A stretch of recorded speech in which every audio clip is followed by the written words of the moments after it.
At 49 years old, Brock Lesnar has finally walked away from professional wrestling. But before, the Beast closed the door on one of the most terrifying careers in WWE history.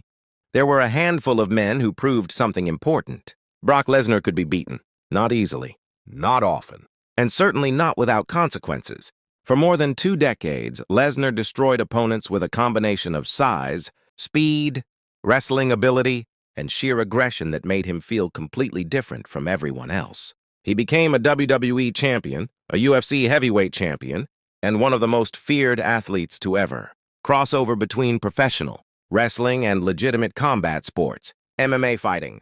But there were opponents who challenged him in completely different ways. Some matched his athletic ability. Some challenged his mentality. Some defeated him when almost nobody believed they could. And one of them became the man who took something from Brock that could never be replaced. Welcome back to the Ringside Observer. Today, we're looking at 5 wrestlers and fighters who represented the biggest threats Brock Lesnar faced throughout his incredible career. This isn't a claim that Brock personally sat down and officially named these 5 as the men he feared. It's an analysis based on their history, their matches, and the moments when even the Beast looked vulnerable. And the 5th name takes us all the way back to the beginning. Bill Goldberg. When Goldberg and Lesnar shared the WWE ring, the atmosphere was completely different. Goldberg wasn't just another superstar. He represented unstoppable momentum.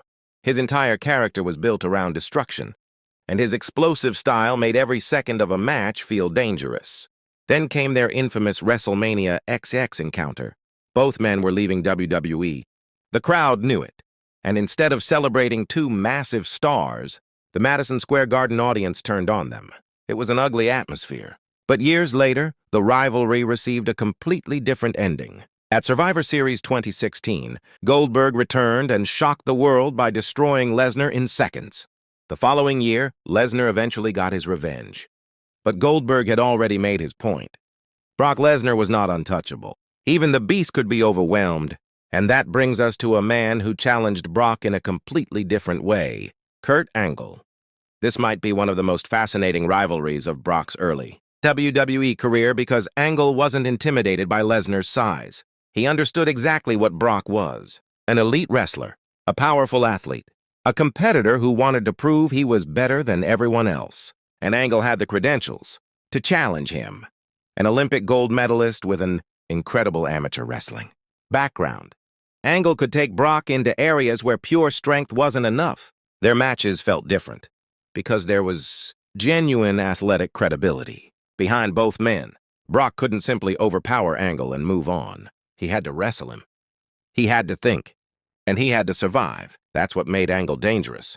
He wasn't trying to convince Brock that he was tougher. He had already proven that he belonged at the same level. But if Angle represented Brock's equal, the 3rd name represented something even more intimidating: The Undertaker. For years, The Undertaker was one of the biggest psychological mountains in WWE. And Brock Lesnar eventually became the man who conquered one of Undertaker's most famous achievements. WrestleMania 30, the streak. 21 victories, 0 defeats. Then Brock Lesnar walked into the ring and ended it.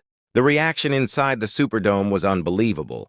Thousands of fans went completely silent as they realized what had just happened. But what made the rivalry fascinating wasn't simply that Brock defeated Undertaker. It was what Undertaker represented: experience, longevity, psychology, presence. Brock could overpower almost anyone. But The Undertaker had spent decades mastering the mental side of professional wrestling. And even after Brock ended the streak, their rivalry continued. At SummerSlam 2015, they fought again, and their Hell in a Cell encounter later that year became another chapter in one of Brock's most memorable rivalries. The Undertaker was never just another opponent. He was a test of whether Brock could conquer something bigger than physical strength. And then we leave WWE and enter a completely different world. Because if there was one man who could expose Brock Lesnar's weaknesses in legitimate combat, it was Cain Velasquez. In 2010, Brock was the UFC heavyweight champion. He had already proven that his wrestling background could translate into mixed martial arts at the highest level. Then Cain Velasquez challenged him. At UFC 121, Velasquez defeated Lesnar by first-round TKO and became the new heavyweight champion. The result wasn't a controversial decision. It wasn't a lucky punch. Cain overwhelmed Brock with pressure and relentless offense. That loss mattered because it happened outside the scripted environment of professional wrestling. There was nowhere to hide. No storyline, no character, no predetermined outcome, just two heavyweight athletes competing. And Cain showed that Brock could be beaten when another elite heavyweight refused to let him dictate the fight. Years later, their paths crossed again in WWE. That meeting carried a different kind of weight because fans remembered what happened inside the octagon. Cain wasn't simply another former UFC fighter. He was one of the few men who had actually beaten Brock in his own world. But the final name on this list is perhaps the most emotional. Eddie Guerrero. Eddie Guerrero defeated Brock Lesnar at No Way Out 2004 to win the WWE Championship. WWE itself has described the match as one of Guerrero's greatest victories, with Eddie overcoming Lesnar despite Brock's enormous size advantage. And that victory was special because Eddie didn't beat Brock by becoming stronger than Brock.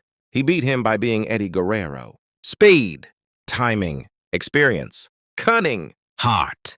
Brock had the physical advantage. But Eddie found a way to survive long enough to create an opportunity. And when that opportunity came, Eddie took it. The frog splash connected. The 3 count followed. And Brock Lesnar lost the WWE Championship. But Eddie's importance to this story goes beyond that single match. He represented something Brock couldn't simply overpower.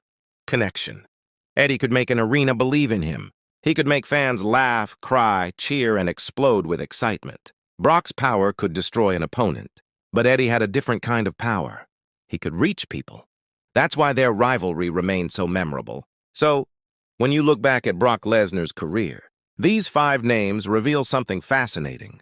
Goldberg showed him that another monster could exist. Kurt Angle showed him what happens when technical ability meets absolute determination. The Undertaker showed him that experience and psychology can be just as dangerous as physical power. Cain Velasquez showed him that the real world could humble even the most dominant athlete. And Eddie Guerrero showed him that sometimes the biggest opponent isn't the strongest person in the ring. It's the person who refuses to let your strengths decide the story. Brock Lesnar has now officially walked away from wrestling following his SummerSlam 2026 match against Obafemi, the Times of India +1. And maybe that's the perfect ending. A career built around making other people afraid eventually produced a new generation of wrestlers willing to stand across the ring from him. So now I want to know what you think. Which superstar gave Brock Lesnar the biggest challenge of his career? Goldberg, Kurt Angle, The Undertaker, Cain Velasquez, or Eddie Guerrero? Drop your answer in the comments. If you enjoyed this breakdown, hit like, subscribe to the Ringside Observer, and turn on notifications for more WWE stories, legends, rivalries, and unforgettable moments. I'll see you in the next one.